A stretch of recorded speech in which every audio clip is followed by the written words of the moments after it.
गेला की त्यांनी यावर्षी आपल्याला न मागता दिलं. मग त्यांचं एनव्हीटीचं ऑफिस पण पुण्यामध्ये सुरू होणार आणि जागा पण दिली. आता विभागशा ते करू शकतात, पण त्यांचं ज्या प्रकाराने रिसिव्हिंग वाढलंय, काश्मीरमध्ये झाला बुक फेस्ट, दिल्लीमध्ये तर प्रचंड मोठा होता. तर विदेशात पहिला बुक फेस्ट बहुतेक एनबीटीचा दुबईला आहे बहुतेक. पण नागपूर त्यांनी स्वीकारला. दादा, पालकमंत्री पदाबाबत ज्या पक्षाचे आमदार जिल्ह्यात ज्या त्यांना मंत्रिपदाची संधी द्यावी असं काही ठरलंय का? कारण कोकाटे जे आमदार आहेत, मंत्री आहेत, त्याने असं फॉर्म्युला आहे असं म्हणतात. नाही, असं काही फॉर्म्युला ठरलेला नाही. तो असं फॉर्म्युला ठरला असेल मला माहित नाही, पण जनरल नॉलेज वर मी खूप चालतो की काय होऊ शकतं. तर ते जनरल नॉलेज मध्ये अशा प्रकारे संख्येवर ठरणार नाही. त्या जिल्ह्याची आवश्यकता, अनुभवी माणूस, थोडासा पॉलिटिकल बॅलन्स इम्बॅलन्स, काही पेंडिंग विषय, असे सगळे विषय घेऊन निर्णय होतो. आणि त्यामुळे पूर्वी एकच मुख्यमंत्री असायचे, आता एक मुख्यमंत्री, दोन उपमुख्यमंत्री आहेत. त्या तिघांची जी त्रिमूर्ती आहे ती इतकी ब्रिलियंट आणि एक्सपिरियन्स आहे की ते निर्णय करते. दादा, परभणी आणि बीडची घटना जी आहे ती अतिशय संवेदनशील आहे. गृहमंत्र्यांच्या विरोधात सातत्याने महाविकास आघाडी आधी सुद्धा बोलत होती आणि आता तर परत एकदा गृहमंत्री पद दिल्यानंतर पण आता सुरुवात पुन्हा एकदा टीकेवरच होती. मला असं वाटतं की दोन्ही सभागृहात, विधानसभा विधान परिषद, झालेल्या चर्चेला अतिशय स्पष्ट, साहसी, विश्वास लोकांना देणार असं उत्तर, चर्चेला जे उत्तर देतात, रिप्लाय, तो माननीय देवेंद्रजी दिला आहे. त्यात कुठेही त्याने हातचं राखलेलं नाही. त्याचं म्हणाले की जो जो या दोषी असेल त्या प्रत्येकाला शासन मिळेल. काल अजितदादा इमिजिएट गेले तिथे भेटायला.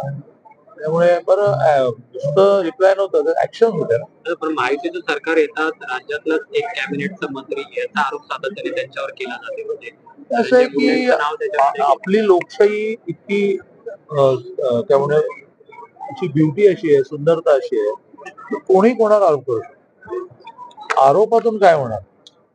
माननीय देवेंद्रजी काय म्हणाले की आपला कोणावरही आरोप झालेला सिद्ध झाला तुम्ही कोणालाही सोडणार नाही. उगाच हवेत प्रेम आणण्याची अर्थ नाही. त्यामुळे सगळ्या प्रकारच्या चौकशा लावलेल्या, एसआयटी लावलेली आहे.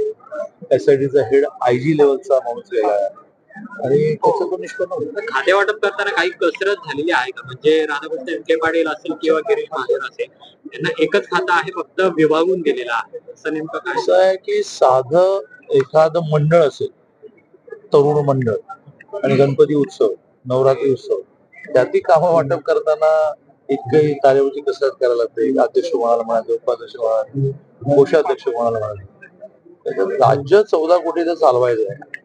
त्याच्यामध्ये कोणाला कुठलं खातं द्यायचं याचे आग्रही असतात आणि निर्णय करणारा खूप शांत डोक्याने निर्णय करतात. दादा आल्यामुळे जास्त कसरत करावी लागते. अजित दादा आल्यामुळे जास्त कसरत करावी लागते. जेव्हा जेव्हा तुमची संख्या वाढते त्यावेळेला त्या संख्या वाढीचं स्वागत केलं पाहिजे आणि संख्या वाढली की अशा प्रकारची थोडी कसरत वाढणार. आता राहुल गांधी देखील उद्या परभणीत येत आहेत. म्हटलं की मगाचं वाक्य मी काही वाक्य पुन्हा म्हणलो असतो की आपल्या लोकशाहीची सुंदरता अशी आहे ज्याच्यामध्ये कोणालाही काही म्हणायला परवानगी, कोणालाही कुठे जायला परवानगी. त्यामुळे राहुल गांधी येत आहेत. तुम्ही पालकमंत्री असताना अतिशय शांततेने पुण्यामध्ये, पुणे जिल्ह्यामध्ये पूर्ण पार पडा हे तुम्ही देखील सांगितलेलं होतं. काय पाहिलं मी काय म्हटलेलं पूर्ण शांत काय मी काही म्हटलेलं नव्हतं. बरं, ठीक आहे. थोडं पालकमंत्री लोडेड वाक्य अगदी जिल्ह्यात असं तुम्ही म्हणताय. आम्ही चर्चा आहे, लोकांचं म्हणणं आहे पुन्हा एकदा संधी मिळाली तर तुम्ही पालकमंत्री पद स्वीकाराल का? ठरलेलं उत्तर आहे की माझी पार्टी, माझा पक्ष, माझं नेतृत्व मला जे सांगेल ते मी स्वीकारतो आणि ते उत्तम करतो. माझ्याकडे उच्च व तंत्र शिक्षा दिलं 2.5 वर्षापूर्वी. अनेकांना वाटलं की याला साईडला टाकलं, हे तर महसूल मंत्री होते, पण ती नवीन शैक्षणिक धोरणाच्या अंमलबजावणीची आवश्यकता होती आणि त्याच्यामध्ये मी इतकं चांगलं काम केलं की आता देशामध्ये नवीन शैक्षणिक धोरणाची अंमलबजावणी आपण देशात फर्स्ट. दादा, पण तुमचं लीड अजितदादांपेक्षा जास्त आहे म्हणजे पुणे जिल्ह्यामध्ये एवढं लीड कोणाचंच नाहीये. त्यामुळे मला लीड मिळाला हे चांगलं झालं. कोथरूडकरांचा त्यासाठी मी साष्टांग नमस्कार घातला पहिल्याच दिवशी संध्याकाळी. दादा, मुद्दा असं पब्लिक डिमांड आहे म्हणजे अर्थात एवढं लीड आहे त्यामुळे मी तेच पुन्हा पुन्हा म्हणे वेळ घालवू नका. बिनधास्तपणामुळे की पब्लिक डिमांडवर आमच्याकडे निर्णय होत नाही. आमचं नेतृत्व ठरवेल तेव्हा निर्णय होतो. आमचं नेतृत्व जे ठरवेल ते मी अतिशय त्याचा मी सोडा करेन. तर आगामी महानगरपालिका निवडणुकामध्ये माझं नेतृत्व मला जे देईल त्याचं मी सोडा करेन. तर पालिका निवडणुकामध्ये नेमकी कशी रणनीती असणार आहे? म्हणजे महाविकास आघाडी म्हणते की आम्ही अजून 22 जानेवारीला सुप्रीम कोर्टामध्ये सुनावणी आहे. त्याचा निकाल लागेल. आता दिसतंय असं की सुप्रीम कोर्ट निकाल आता काही बोलणार नाही.